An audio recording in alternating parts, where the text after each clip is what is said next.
1.5s have been good to him. 10 times he has won at these kinds of tracks. We talked about Denny Hamlin, Dave Blaney, Dale Jr., David Rudiman, Kevin Harvick, all double digits in the plus column when you look at the positions they've gained tonight.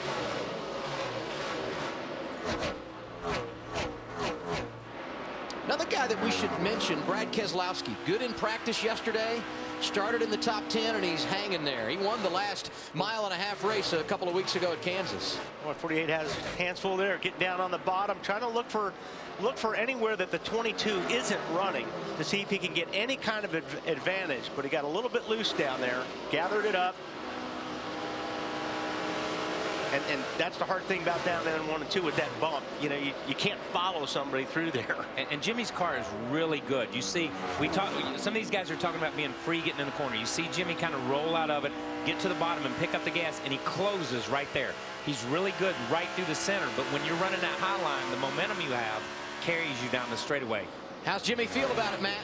Well, the biggest hindrance for Jimmy and so many other drivers tonight, that entry into turn 3, flat and bumpy, upsets the race car.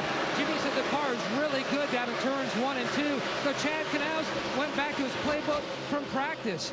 He made a track bar adjustment and only took on 2 tires. It helped the car in practice. They're expecting the same here tonight. And that's one thing, and we've talked about it before, Kyle. The worst thing for a race car driver is being loose getting into the corner. You can deal with tight in the middle, even loose in the middle, loose off. But when a car is loose getting in, it's a handful. Yeah, it is hard to save. It's hard to save because that's where the car is freest. You're turning in, you're putting steering input into it. The car is flattening, the racetrack's flattening out, and the car kind of has no feel at all to it when you get there. And if anything goes on, you don't know which way to turn the wheel to catch up to it. Sometimes you can't. When you're loose getting in, it's hard to keep up with it. Carl Edwards lost the point lead last week, but I agree with Wally. He's feeling good here tonight. The confidence flowing as he closes on Casey Kane for 4th in the running order. No issues for driver 18. He's got a 2-second advantage. Kyle Busch out front at Kentucky. Let's take an inside look at what's happening now in the NASCAR Sprint Cup Series, brought to you by Sprint and Evo 4G, America's first 4G phone. The Joe Gibbs boys looking good tonight. For more NASCAR stats and live in-car audio, check out NASCAR Sprint Cup Mobile and the Evo only from Sprint at sprint.com/speed. You got Denny Hamlin up 22 positions and teammate Kyle Busch, the fastest of them all tonight. 30.2 seconds, the fastest lap this evening, and Kyle is leading the race.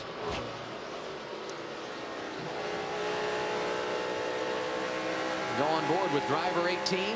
His advantage 2.7 seconds over second place Kurt Busch. You know all about our inside tracks, and there is nothing like hearing audio from a crew chief during the race. I'm not talking about on the radio. I'm talking about when he's visiting with the crew guys.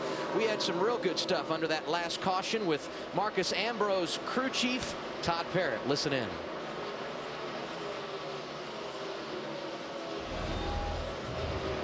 Yeah, we're going to pit, get 4 tires. Right here, 2 tires.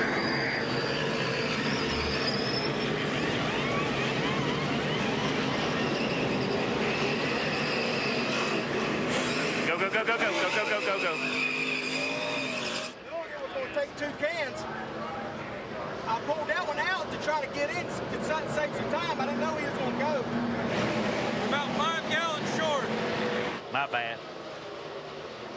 All right, what I'm seeing here or hearing is Todd Parrott first called for 4 tires for Marcus Ambrose, and I think he saw a lot of the other teams going with 2. He called an audible, but the Jackman and the Gasman did not get that call right there. Now, we know all year long the Richard Petty Motorsports cars, they've not been getting the greatest fuel mileage. These drivers are getting about 4 miles to the gallon, which equals about 2.5 laps per gallon. If they're 5 gallons shy, they're going to have to pit about 10 to 12 laps earlier than the other drivers that's full. They'll be coming somewhere around lap 82 to 84. Marcus Ambrose probably around lap 70. Larry, you mentioned the Gasman and the jack man didn't get that. You know, and the driver is trained to go when the car is dropped. You know what I mean? When the jack man drops it. Is that what you're referring to? Yes, the jack man is the key to the driver leaving. That's when Marcus Ambrose will go.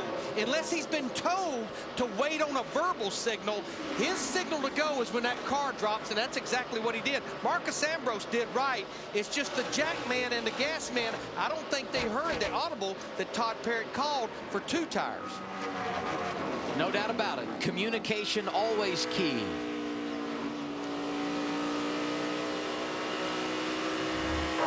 Two to the 9.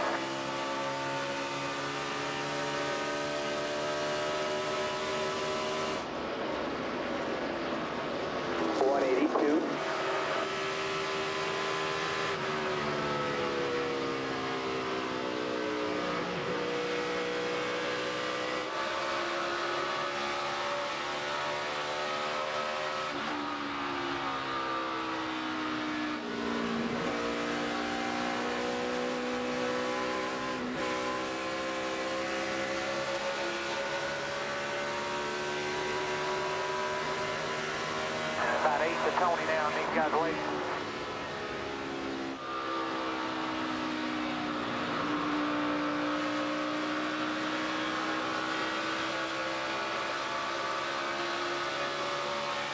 Clear about 4, clear about 4. So you're running dead on the bottom.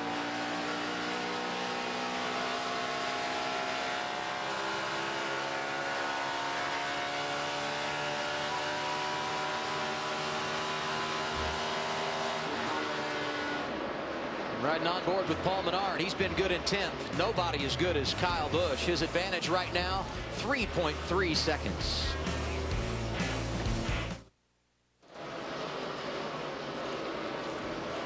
Welcome back to the NASCAR Sprint Cup Series racing in Kentucky, presented by KFC. And Kyle Busch laying it on him. He's got a 2.9 second advantage, and now it's time to check in on the AT&T Fastest Pit Crew Award. Here's a look at the standings following last week's race. Paul Menard out front. Text the car number for the pit crew you think will average the least amount of time on pit road in today's race to 234-567. AT&T, the nation's fastest mobile broadband network, is getting faster with 4G. While we were away, Marcus Ambrose had to come down under green. It was all a part of that fueling issue that we documented a moment ago under inside tracks. Yeah, and I want to show you what happened. You know, we heard the little piece that we played from the inside tracks here. Watch the gas man. The gas man is in this car. During the commercial, he only holds the gas can in for 4 or 5 seconds. He thinks he's going to get a chance to fill it with the second.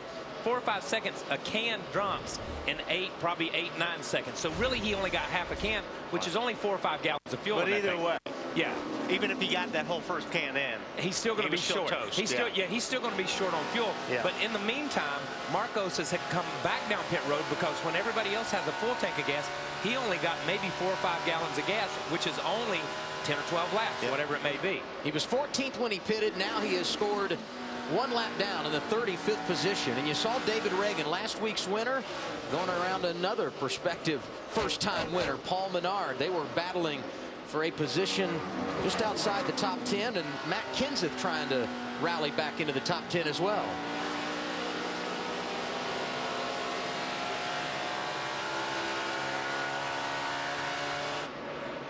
David Rudiman won about a year ago at Chicagoland Speedway. In fact, his 2 career victories coming on 1.5-mile tracks, and he's looked good this evening. Started 17th, and he's up to 7th, Chris. Well, I talked to Rodney Childers earlier, and he said because they did the tire test a couple weeks ago, they rolled off the truck strong. He was disappointed that they couldn't qualify. He said we definitely would have been up in the top 5. But David's saying right now that the car is just a little bit loose in and tight off. They think they can handle that. They're running great right now, running 7th.